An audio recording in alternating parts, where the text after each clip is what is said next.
Here we go. I'm excited for today's message. Today, we're starting a new series. In fact, we do this series every July. It's called His Story, My Story. The story is about it's about ordinary people that God used in extraordinary ways, and it's about your story. And today, I really felt like I need to share about this. So I've spoken about this before, but I feel like God's been kind of percolating this in my spirit, and I just wanted to get back in this. And this is about the Elim origin story.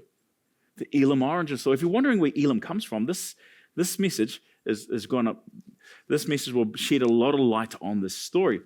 Now, everyone loves a good origin story, right? Who loves an origin story? Come on, said origin this week. That's going on. So I really believe the Queensland. Let's keep moving. Keep moving. Oh, sheesh.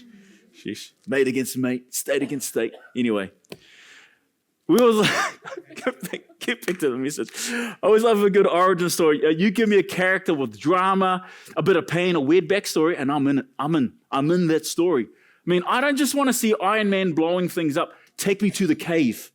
Take me to how he became Iron Man. Even Batman has trauma.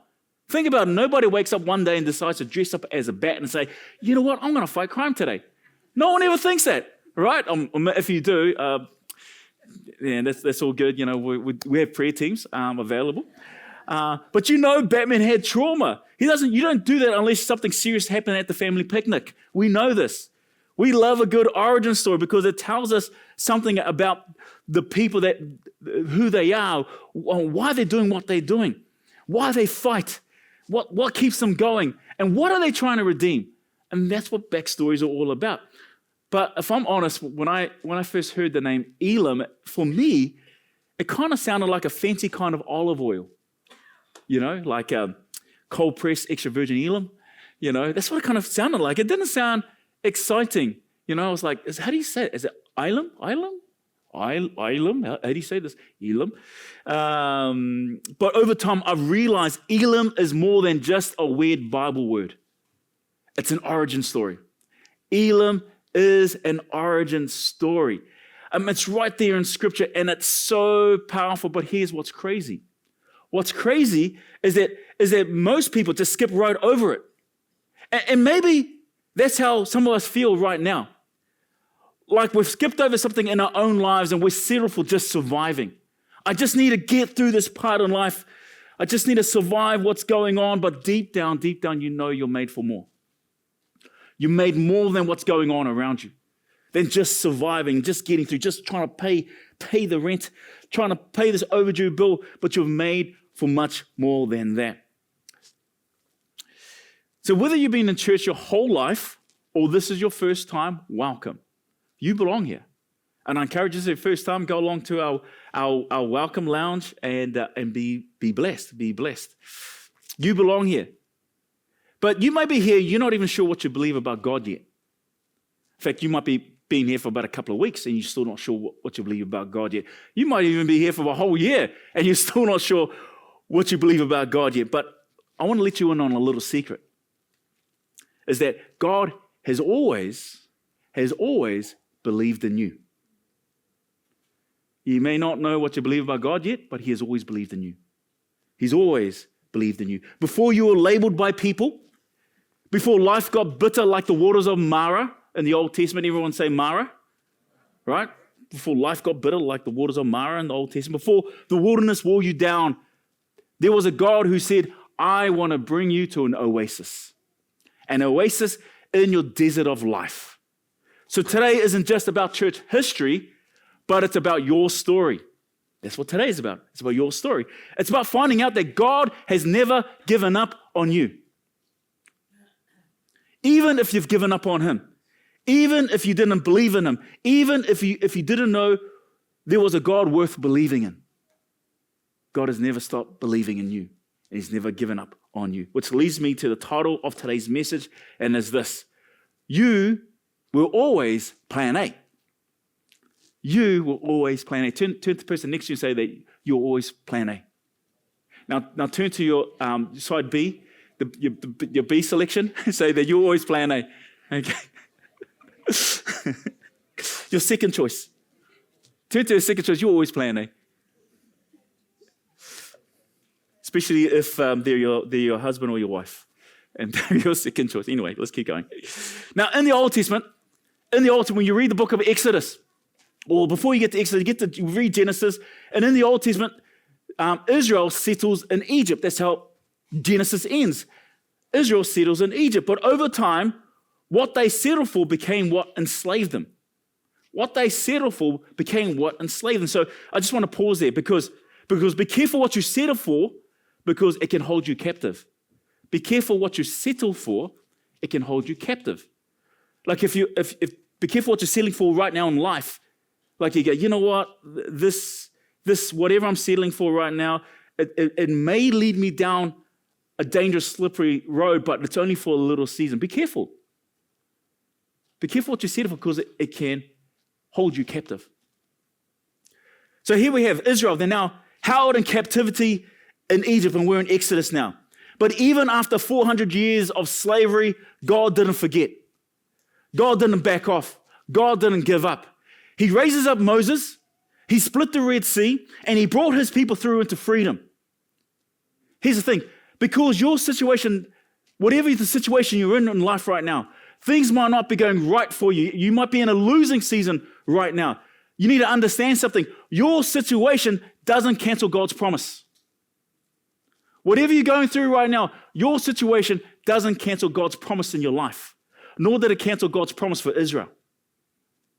Because God never gives up on you.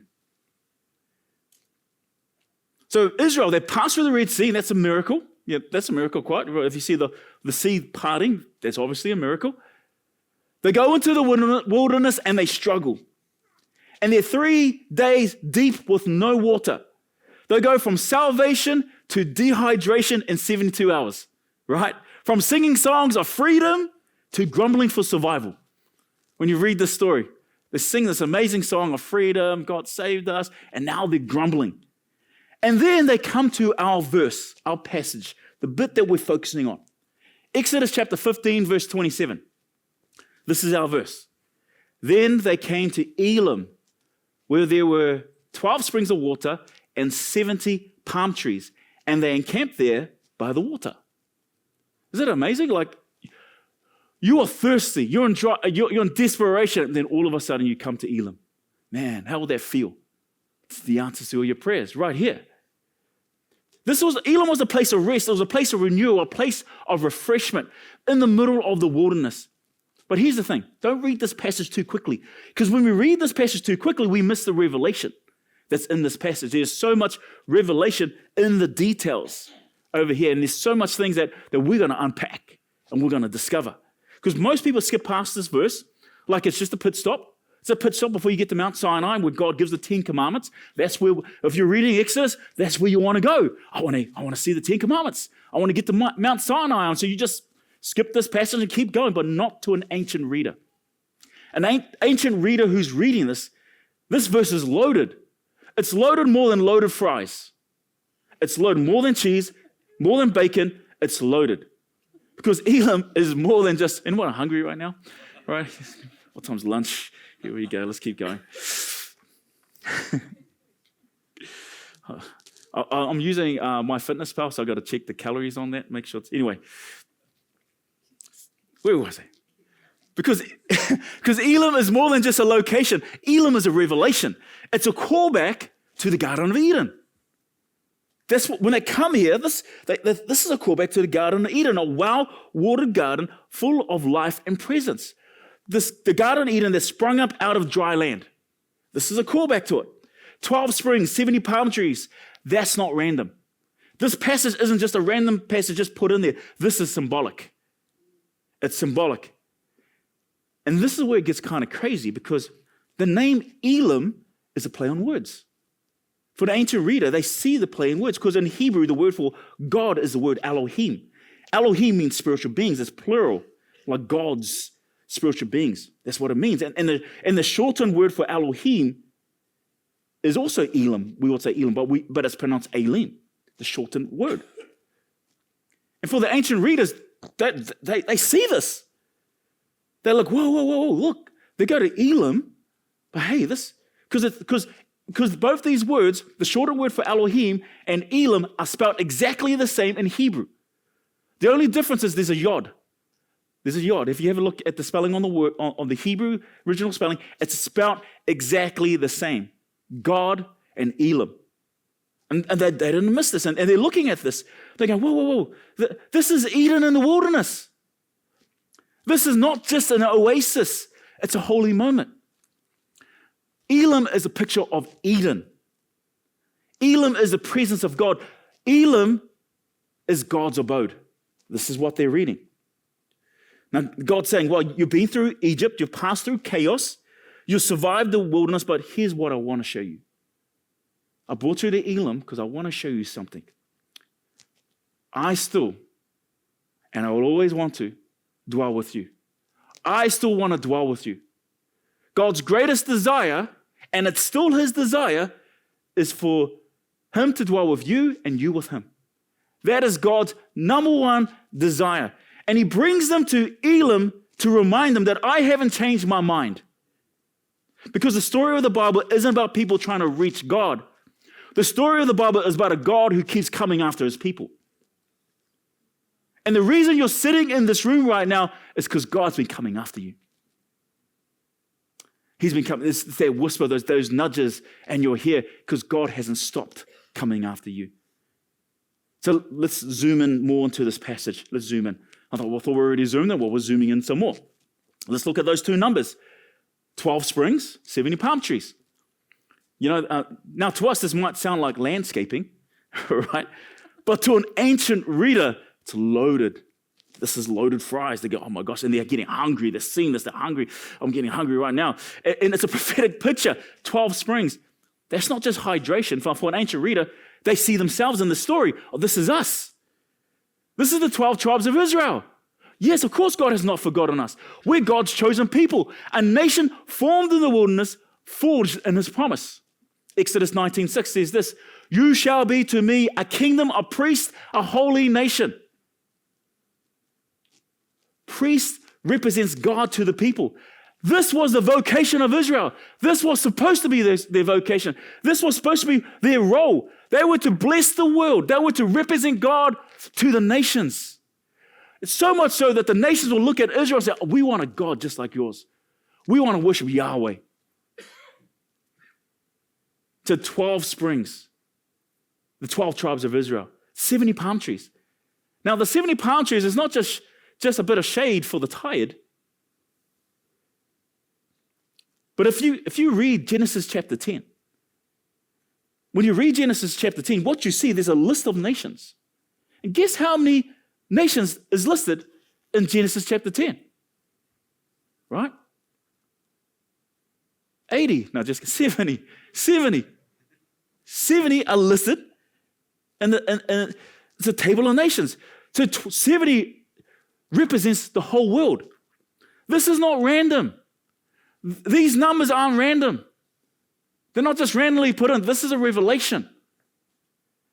Elim is God saying, I haven't forgotten the nations. I haven't written off the world. I'm still the God of Eden, and I still want my family back. I want my family back. So Genesis chapter 10, the table of nations, and then you turn the page to Genesis 11, and what do we see? Babel, the Tower of Babel. Humanity trying to build a name for themselves, trying to climb to heaven without God, trying to unite the nations without his spirit. It all falls apart, and it does every time. If you try to do something for God without God, it falls apart. Humanity rebel against God. But God still doesn't give up on humanity. Humanity may have given up on God. He hasn't given up on humanity. Because what do we read in the next page? Genesis chapter 12. God steps in with a promise. God finds one man, Abram. Later on, his name becomes Abraham. And he says, through you, all the nations of the earth will be blessed.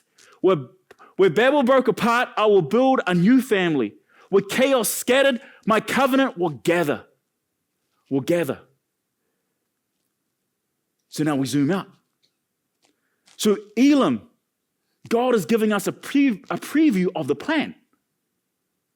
Elim is a preview of God's plan. The 12 Israel, the 70, the nations, one oasis, one people, one God, one promise. That's why when we get to the New Testament, the Apostle Peter, he's writing a letter to this wild, messy bunch. This wild, messy, mixed bunch of Jews and Gentiles, all together, worshiping God, very messy, coming together, kind of like what's in this room right now. People from every nation, people from different backgrounds, people in this room mixed together, people who are doctors, lawyers, people who work at Countdown, we're all together, one place, regardless of status, because we're one under God. So Peter, he's writing to this messy bunch of mixed peoples, Jews and Gentiles. You know what it's called? It's called the church. And he's writing to the church, and he uses the language of Israel. He uses the language of Exodus in 1 Peter chapter 2, verse 9. But you are a chosen people. Who's he talking to? He's talking to you. But you are a chosen people, a royal priesthood, a holy nation, God's special possession. That's who you are. You're not second string. You're not an afterthought. You're not leftovers. You're not leftover load of fries. Why am I talking about load of fries right now? But you're chosen. You're chosen. You're royal. You're holy. You're His. And some of you thinking in this room, that can't be me. Especially, you have no idea what I've been up to. This is you. Because God hasn't given up on you. Because God still believes in you. You may have stopped believing in yourself a long time ago, but God hasn't. And He won't. The church is Elim being fulfilled through the cross, through the resurrection, through Jesus. That's how God does it. That's how God brings His family back through Jesus. And then He sends you out and He says, you're part of the answer. Go therefore throughout the world and baptize in the name of the Father, Son, and the Holy Spirit, teaching them everything I obeyed. Because it's time to take the nations back through you. Through you. Because you're chosen. You're royal. You're holy. And you're His. God hasn't given up on you. He's still forming a family made up of every tribe, tongue, and nation. And the church. This church is living proof that that promise still stands. Because when life feels like a wilderness, God has already prepared an oasis. And when you think you're plan B, God reminds you that you've never been God's backup plan, but you've always been plan A. Plan A. So what does this mean for us? It means in Exodus 15, right before they get to Elim, the people of Israel, they stop at a place called Marah. You want to say Marah? Oh, isn't that word we said earlier? Yeah. It's amazing. This is what they do in movies. I thought I'd do it here. Bring it in the beginning and bring it back at the end. It's clever. I thought so. Thank you. Does anyone else talk to themselves as well? Is it? Anyway, I need my wife back. That's what I need. Anyway. They arrived to Marah. It looked like relief because there's a spring there. They're tired. They're thirsty. They see relief. There's water. But when they tasted it, it was bitter, disappointing, undrinkable. Have you ever been there before? Marah represents those moments when life doesn't go how you thought. When you prayed and nothing changed. When you tried to hope but you got hurt again. When the thing that looked like a breakthrough still broke you. But I love this because just in a few verses later, God brings them to Elim. 12 springs, 70 palm trees, a picture of rest, a provision, a presence. And the message is clear that God doesn't leave us in Marah, He leads us to Elim. You might still be walking through dry places, but that doesn't mean God is done. Elim always comes after Marah. So maybe you've been camping in disappointments, trying to survive off bitterness, drawing from dry wells, emotionally, spiritually, relationally.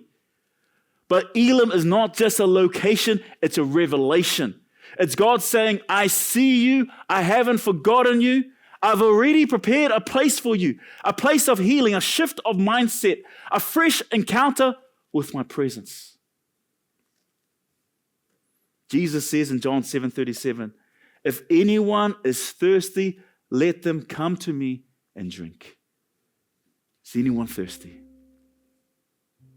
Because it's in Jesus we find Elim fulfilled. That invitation still stands. So maybe it's time to fold up the tent that you've pitched in pain and move into the presence God has prepared for you. You don't have to wait for all the answers. You don't need to have everything to be fixed. You just need to respond. You are not forgotten. You are not a mistake. That's a word for someone in this room. You're not a mistake. You never have been, and you never will be. You are not a backup plan.